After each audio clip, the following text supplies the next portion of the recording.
Figueiredo, Figueiredo, Figueiredo, Figueiredo. Vemos Papa. Eu tentei assistir a cobertura pela Rede Globo e eu estava na hora do almoço, fiquei enjoado e tal, porque, nossa senhora, que torcida por um Papa lacrador. E a gente teve o Robert Francis Prevost escolhido como Papa Leão XIV, o primeiro Papa americano. Como eu estava focado no programa, eu chamo aqui para comentar o perfil do novo Papa o editor-chefe do Paulo Figueiredo Show, João Gabriel. João, seja bem-vindo ao Paulo Figueiredo Show mais uma vez. Me explica aí o que todo mundo quer saber. Né? O Papa americano, primeira pergunta, foi o Trump que escolheu ou não foi? Essa é a primeira grande pergunta, né? Votou em quem? Votou no Trump ou votou na Kamala Harris? Isso aí ainda não se sabe não, viu? Eu acho que votou na Kamala Harris.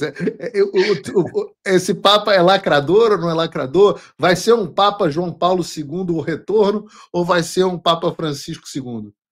Nenhum dos dois para as duas perguntas que você fez. Eu acho até que se a gente fosse botar no espectro, né, votou na Kamala Harris ou votou no Trump, dava uma dúvida boa aí, talvez ele até tivesse votado no Trump, viu? Como você falou, né, o primeiro... Sim. Vou explicar logo mais a razão, inclusive me surpreendeu à medida que eu fui apurando as informações que saíam lá do Vaticano. Mas você falou, né, o primeiro Papa nascido nos Estados Unidos, ele de Chicago, aí do estado por muito tempo representado pelo Barack Obama, está aí completando seus 70 anos, nasceu em 55, sacerdote desde 1982, atuou por muito tempo no Peru.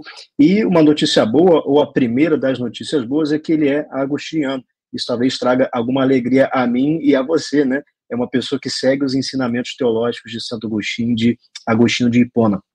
Então, a partir de 2014, ele foi nomeado pelo Papa Francisco como bispo de Chiclayo, lá no Peru, e já tinha uma experiência administrativa pastoral muito grande, muitos anos de ministério, até que em 2023 ele foi nomeado prefeito do Dicastério dos Bispos, que é o órgão responsável por assessorar o Papa na escolha dos bispos no mundo inteiro, ou seja, é uma pessoa que já ocupava uma das posições mais influentes na Igreja Católica, de todas. E em setembro de 2023 ele foi criado cardeal pelo Papa Francisco, e em menos de 2 anos como cardeal, hoje, 8 de maio, é escolhido como o novo Papa. E aí a gente começa a traçar um perfil sobre ele, né? Quem é o Papa Leão XIV? Ele, aparentemente, é alguém amplamente descrito como tendo um perfil mais moderado dentro da igreja. Então, se perguntou, ele é João Paulo ou ele é Francisco? Ele é Bento XVI ou ele é Francisco? Ele não é nenhum dos dois ou nenhum dos três. É uma coisa que está muito ali no meio, né? A trajetória dele indica que ele tem a capacidade de transitar em setores diferentes da igreja, ele tem uma grande, ou melhor, tinha uma grande proximidade com o Papa Francisco, e em algum grau ele indica uma continuidade com a linha pastoral do Papa anterior.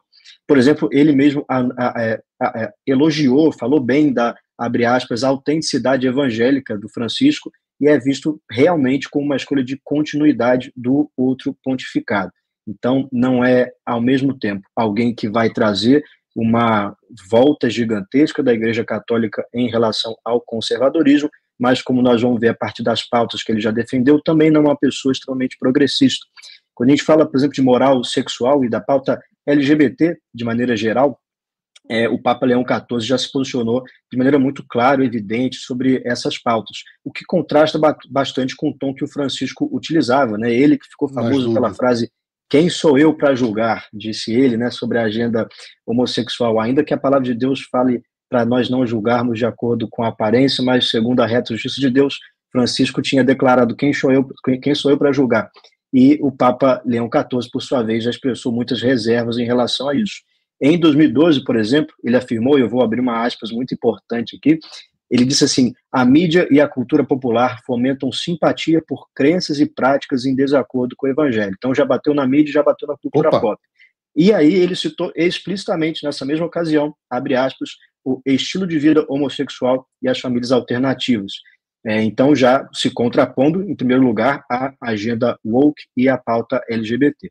Ele também seguiu a linha oficial do Vaticano, que é contrário, apesar do que estabeleceu o Papa Francisco, a abençoar pessoas em uniões homoafetivas, e ele apoiou a orientação de que não seria lícito dar bênçãos a partir da igreja, no ambiente da igreja, a relações que envolvessem atividade sexual fora do matrimônio constituído dentro da igreja.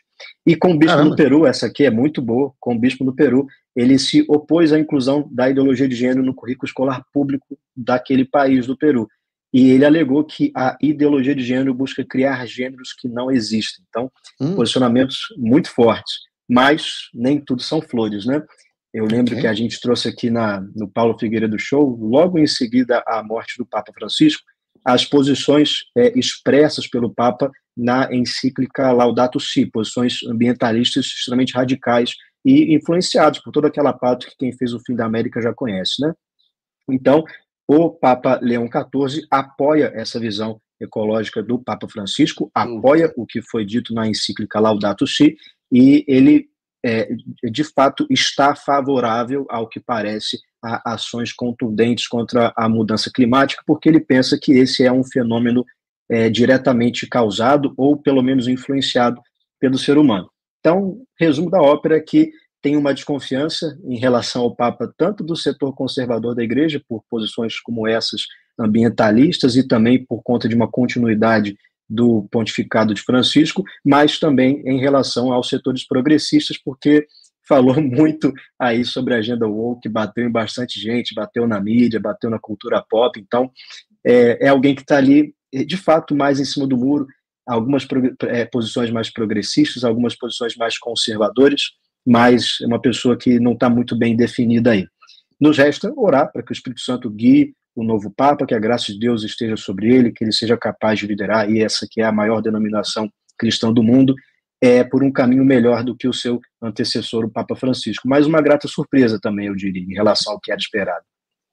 Amém. Eu notei que o pessoal da Globo ficou meio... não sabemos, não é continuidade, mas não... O pessoal ficou meio confuso em qual era o perfil do Papa. Achei que já tinha uma chance positiva. Quando eu perguntei para o ChatGPT, o ChatGPT me falou que achava que ele ia dar mais a continuidade, mas eu gostei dessas coisas que você trouxe hoje, porque realmente nessa pauta vamos chamar aqui de woke, lacração, que é a principal pauta no ponto de inflexão no mundo, com a vitória do Trump, é bom ver que as posições do Papa são muito mais alinhadas com as posições tradicionais da Igreja Católica.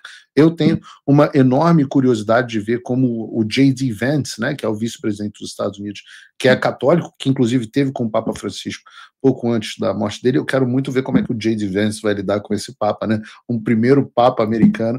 Realmente não dá para dizer que os Estados Unidos não estão num momento aí de talvez ressurgimento no mundo. Me preocupa esse tempo dele no Peru, porque Peru tem muita teologia da libertação, né? Muito tempo, diga-se de passagem, várias décadas, e se eu não me engano, ele também virou cidadão peruano, foi nacionalizado peruano. Me preocupa porque a teologia da libertação não é... Aliás, arrumaram uns 2 padres muito ruins também para comentar na Globo, mas pelo que eu sei de Peru, não sei muito de Peru, mas pelo que eu sei, teologia da libertação é muito forte por lá. João, obrigado pela participação, Paulo Figueiredo do Show. Eu que agradeço. Boa tarde a todo mundo aí.